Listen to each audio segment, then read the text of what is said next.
If you've been scrolling through endless mini PC specs, watching YouTubers compare tiny towers, and still feel that knot in your stomach wondering whether you're about to waste money, this review is here to clear that up.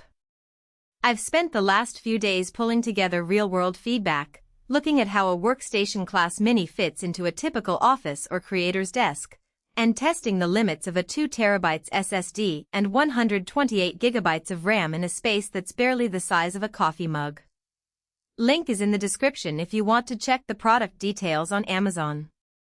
First off, the HP Z2 Mini G1a isn't just another compact box that pretends to be a pro machine.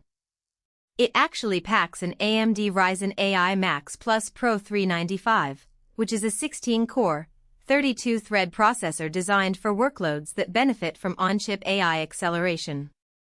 Pair that with 128GB of DDR4 RAM and a lightning-fast 2TB NVMe SSD, and you've got a system that can handle 4K video transcoding, multi-track audio editing, and the kind of simultaneous data crunching that would make a regular desktop sweat. But the real question is, does that power translate into everyday value on a mini chassis, and where does it start to feel cramped? Let's start with the desk footprint. The Z2 Mini measures just under 7 inches on each side, so it slides into a monitor riser, a shelf, or the back of a standing desk without stealing precious real estate. For anyone who works in a tight home office, that means you can keep your main monitor clean and still have a full workstation humming beside it. The trade-off is the port layout. HP kept a decent selection: 2 USB-C with Thunderbolt 4 support, 3 USB-A 3.2 Gen 2 ports, HDMI 2.1, a DisplayPort, Ethernet, and a combo audio jack. It's enough for a dual monitor setup, a fast external SSD, and a mouse and keyboard combo, but you won't find the extra PCIe slots you'd expect on a full tower. If you need a third monitor or a dedicated capture card, you'll have to rely on an external hub, which adds cost and a little latency. Thermals are where the mini PC world gets tricky. HP uses a dual-fan cooling solution that's purpose-built for the Ryzen AI Max Plus chip. In my week-long testing, the fans stayed under 35 dBA during normal office tasks, Word documents, web browsing, and occasional spreadsheet crunching. When I pushed the machine with a 4K rendering job in DaVinci Resolve, the fans spooled up to a noticeable 45 dBA, but they never became a distraction. The chassis vents are intelligently placed, so heat is expelled toward the back rather than blowing directly onto your keyboard. The downside is that the compact case leaves little room for aftermarket upgrades. You can upgrade the storage by swapping the existing 2TB SSD for another NVMe module, but the RAM is soldered, and the GPU is integrated. If you ever anticipate needing a discrete graphics card for heavy 3D work, you'll have to look at a larger chassis. Now, who should actually buy this?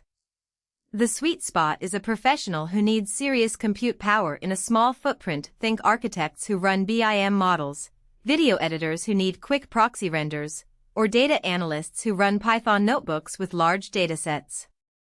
The AI acceleration on the Ryzen chip also benefits developers experimenting with machine learning inference on the edge. You can run a TensorFlow model locally without needing a separate GPU.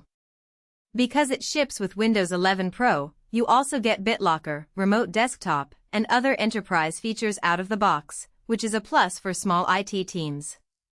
If you're a graphic designer who works mostly in Photoshop and Illustrator, you'll find the Z2 Mini more than capable, but you might be overpaying for the extra cores you'll never fully utilize. Likewise, gamers looking for high frame rates at 1080p will be disappointed. The integrated Radeon graphics can handle older titles, but it won't replace a dedicated GPU for modern AAA games. And if you're a laptop lover who values mobility, this mini is stationary by design. You'll need a separate monitor, keyboard, and mouse, which erodes the all-in-one appeal you get from a high-end ultrabook. Practical strengths are easiest to see in real-world workflows. I ran a batch of 12-hour audio mixes in Adobe Audition, and the system processed all tracks in roughly half the time it took my 27-inch iMac from 5 years ago. The RAID controller, which supports RAID 0 and RAID 1, gave me the option to mirror critical project files for peace of mind, something I rarely see on a mini PC. The 2TB SSD provided enough room for a full 4K editing library, and because it's NVMe, loading Premiere Pro projects felt instantaneous. For remote work, the Ethernet port delivered a stable 1 gigabit per second connection, eliminating the jitter you sometimes get with Wi-Fi-only minis. On the flip side, the upgrade path is limited.